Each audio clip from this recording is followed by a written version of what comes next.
கடந்த 28/3/2026 அன்று மாண்புமிகு தமிழகத்தினுடைய மேதக ஆளுநர் அவர்களுக்கும் அன்றைய முதல்வருக்கும் தலைமைச் செயலாளருக்கும் கனிம வளத்துறை இயக்குநருக்கும் அனைத்து மாவட்ட ஆட்சித்தலைவர்கள் அலுவலர்களுக்கும் இந்த கனிம முறைகேடு மீது நடவடிக்கை எடுக்க வேண்டும், முறைப்படி கனிமங்கள் வெட்டி எடுக்கப்பட வேண்டும், லாரியில் அனுமதிக்கப்பட்ட அளவே லோடு செய்யப்பட வேண்டும், எக்காரணத்தை கொண்டும் லாரியில் ராயல்டி என்று ராஜபானுடைய ஆட்கள் அடாவடியாக கட்சி நிதி பார்ட்டி பண்ட் என்று வசூல் செய்யக்கூடாது. இந்த 700 ரூபாயை இதை தடை செய்யப்பட வேண்டும் என்று மனு கொடுத்திருந்தேன். எந்த ஒரு துறையிலிருந்து எனக்கு பதில் கூட வரவில்லை. மேதக ஆளுநருக்கு அனுப்பிய புகார் கடிதத்தின் மேல் கடந்த 11/6/2026 அன்று கனிம வளத்துறை இயக்குநர் அலுவலகத்தில் எனக்கு ஒரு தபால் வந்துள்ளது. அதாவது இதுதான் நான் மேதக ஆளுநருக்கு 28/3/2026 அன்று இந்த முறைகேடுகள் மீது நடவடிக்கை எடுக்க வேண்டிய அனுப்பிய புகார் மனு.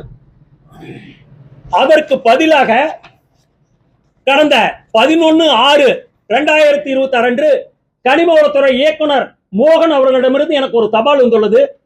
தாங்கள் ஆளுநருக்கு அனுப்பிய கடிதத்தின் மீது விசாரணை நடத்தி உரிய நடவடிக்கை எடுத்து அரசுக்கும் தங்களுக்கும் தெரிவிக்க வேண்டும் என்று ஆளுநர் அலுவலகத்திலிருந்து கடிதம் வரப்பெற்றுள்ளது. அதை அனைத்து மண்டலத்தினுடைய இணை இயக்குநர்களுக்கு விசாரணைக்கு அனுப்பப்பட்டுள்ளது என்பதை தகவல் எனக்கு தெரிவித்துள்ளார். இதை நாங்கள் ஏற்றுக்கொள்ளவில்லை. காரணம், கனிம வளத்துறையில் இருக்கின்ற கடநிலை ஊழியர் முதல் அனைத்து உயரதிகாரிகளும் இந்த முறைகேடுகளுக்கு ராஜப்பாவுக்கு உறுதுணையாக செயல்பட்டு வந்தார்கள்.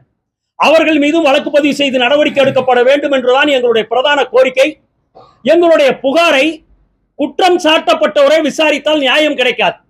எனவே முறையாக எங்களுடைய புகாரின் மீது ஒரு ஓய்வு பெற்ற நீதிபதியோ அல்லது நேர்மையான சகாயம் போன்ற ஒரு IAS அதிகாரிகளோ தலைமையில் ஒரு குழு அமைக்கப்பட்டு அனைத்து கடந்த ஆட்சியில் நடைபெற்ற அனைத்து குவாரிகளையும் தலாய்வு செய்து விசாரணை நடத்தி அதில் அளவுக்கு அதிகமாக வெட்டியெடுப்பட்ட கனிமங்களை கண்டறிந்து அளவீடு செய்து அதற்குண்டான அபராத தொகையும் முறைகேடுகளாக கனிமங்களை வெட்டி எடுத்து அரசுக்கு ஏறத்தாழ 1000 கோடி ரூபாய் வருவாய் இழப்பு ஏற்படுத்திய ராஜப்பா மீதும் முறைகேடுகளுக்கு நடவடிக்கை எடுக்காமல் உறுதுணையாக இருந்து செயல்பட்ட கனிம வளத்துறையுடைய உதவி இயக்குனர், துணை இயக்குனர், இணை இயக்குனர், இயக்குனர் உட்பட அனைத்து அலுவலர்கள் மீதும் வழக்கு பதிவு செய்தும் இதற்கெல்லாம் முற்றிலும் உறுதுணையாக இருந்த காரணக்கர்த்தா அன்றைய ஆட்சியில் கனிம வளத்துறையில் இருந்த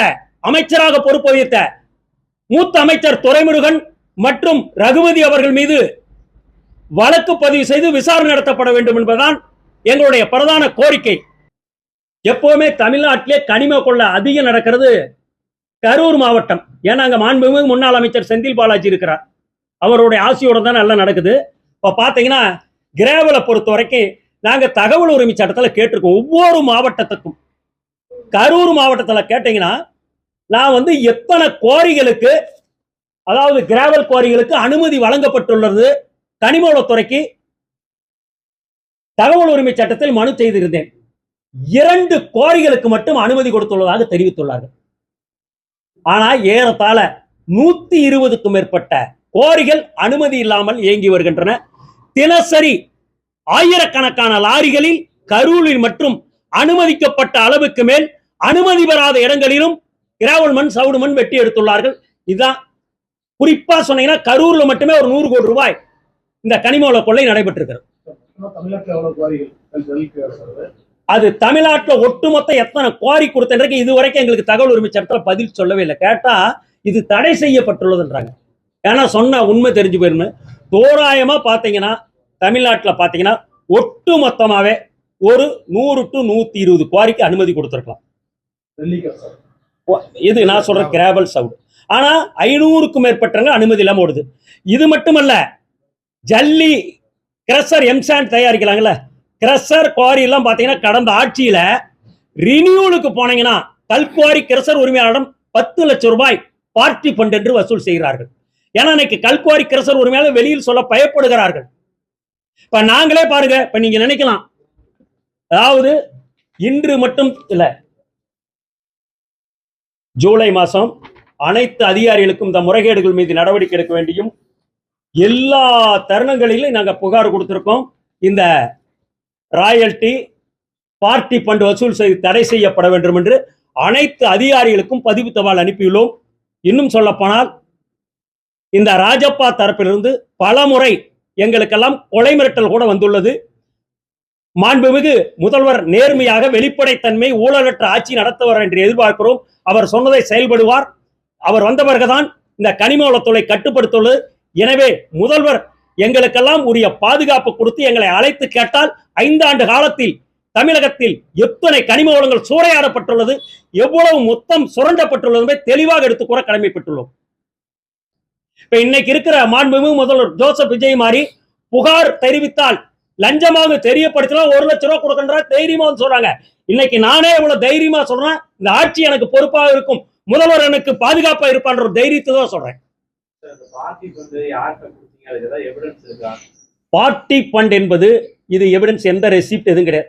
குவாரி ஓடுதுன்னு வச்சுக்கோ, ஒரு குவாரிக்கு போறோம், அங்க போனீங்கன்னா கிராவல் குவாரியில ஒரு லோடுக்கு 2000 ரூபாய் வாங்குறான். அந்த கிராவல் குவாரியுமே அன்னைக்கு காலகட்டத்தில் வாய்மொழி உத்தரவு, யாருக்கு ராஜப்பா சொல்றாலும் அவங்களுக்கு தான் லைசன்ஸ், அந்த குவாரி ஓனருக்கு. அங்க 2000 ரூபாய் கொடுத்துட்டு நீ வாங்கணும். இப்ப டிரான்சிட் பாஸ் எப்படி கொடுக்குறாங்க தெரியுமா? இங்க பாருங்க, இதுதான் டிரான்சிட். இதெல்லாமே போலியான டிரான்சிட், ஆன்லைன் டிரான்சிட் பாஸே போலி.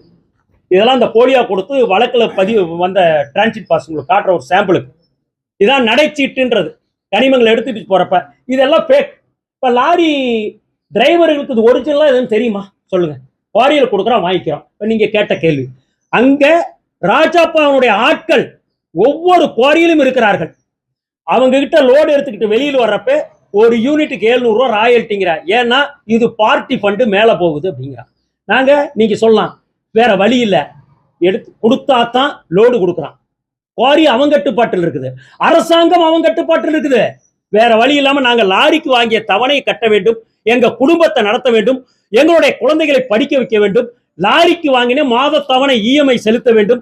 வேறு வழி இல்லாமல் இவ்வளவு அராஜ்யத்தையும் பெற்று வந்தாலும் வழியில் கனிமங்களை திருடி செல்வதா எங்கள் மீது வழக்கு போடுறாங்க. அமைச்சர் அப்ப ரகுபதி கிட்ட சொன்னோம், நாங்க ஒட்டுமொத்தமா பாய்காட் பண்ணோம். 2025 நாங்க வேலை நிறுத்த அறிவிச்சார். நாங்க அறிவிச்சப்ப கூப்பிட்டு பேசினார், என்ன குறையினார், இந்த மாதிரி முறையா டிரான்சிட் பாஸ் கொடுக்கணும், ஓவர்லோடு ஏற்றி விடக்கூடாது, லாரியில் அனுமதிக்கப்பட்ட அளவை ஏற்றணும், ஒரிஜினல் டிரான்சிட் பாஸ் கொடுக்கணுமா, கொடுக்காத குவாரி உரிமையாளர் வழக்கு பதிவு செய்யணுமா. அவர் ஓகே நான் அதை சொல்றேன். ஆனா இதுவரை எந்த ஒரு குவாரி உரிமையாளரும் வழக்கு பதிவு செய்யவில்லை. காரணம், மாதந்தோறும் பார்ட்டி ஃபண்ட் என்று கல்குவாரி கிரசர் உரிமையாளர்கள் அரசுக்கு வேண்டிய தொகையை செலுத்தி வருகிறார்கள். நாங்க எங்கிருந்து கொடுக்க முடியும்? என்னென்ன நடந்தது கடந்த 5 ஆண்டுகள் எல்லாத்துக்கும் தெரியும். மாண்புமிகு முதல்வருக்கு மெத்த பணிவன்புடன் கேட்டுக்கொள்கிறோம், நீங்கள் நியாயமான வெளிப்படை ஊழல் இல்லாத ஒரு ஆட்சியை நடத்துவீர்கள் நம்புகிறோம். உங்கள் செயல்பாடு இதுபடிதான் இருக்கிறது. எனவே இந்த கனிம வள கொள்ளை முற்றிலும் தடுக்கப்பட்டால் ஆண்டுக்கு 50,000 கோடி ரூபாய் அரசுக்கு வருவாய் கூடுதலாக கிடைக்கும். 50,000 கோடி. இது அனைத்தும் தனியாருக்கு செல்கிறது, அரசுக்கு செல்லவில்லை. மதுபானம், அதாவது எப்படின்னா லிக்கரை விட டாஸ்மார்க்கோட வருமானம் கனிமத்தில் தான் இருக்கு. நீங்க பாத்தீங்கன்னா ஆயிரக்கணக்கான லாரிகள் தென்காசி வழியா பாத்தீங்கன்னா, அதாவது திருநெல்வேலியிலிருந்து தென்காசியிலிருந்து மத்தளம், குற்றாலம், செந்துறை, புளியரை செக் போஸ்ட் வழியா போகுது. நாங்களாம் போய் மறியல் பண்ணி ஒரு நாள் அரெஸ்ட் ஆகி வந்தோம். இங்க தருமபுரி கிருஷ்ணகிரி இருந்து பாத்தீங்கன்னா ஆயிரக்கணக்கான லாரி அனுமதி சீட்டின்றி ஓவர்லோடு அனுமதிக்கப்பட்ட அளவுக்கு மேல் எடுத்துக்கிட்டு ஒசூர் வழியா கர்நாடகாவுக்கு போகுது.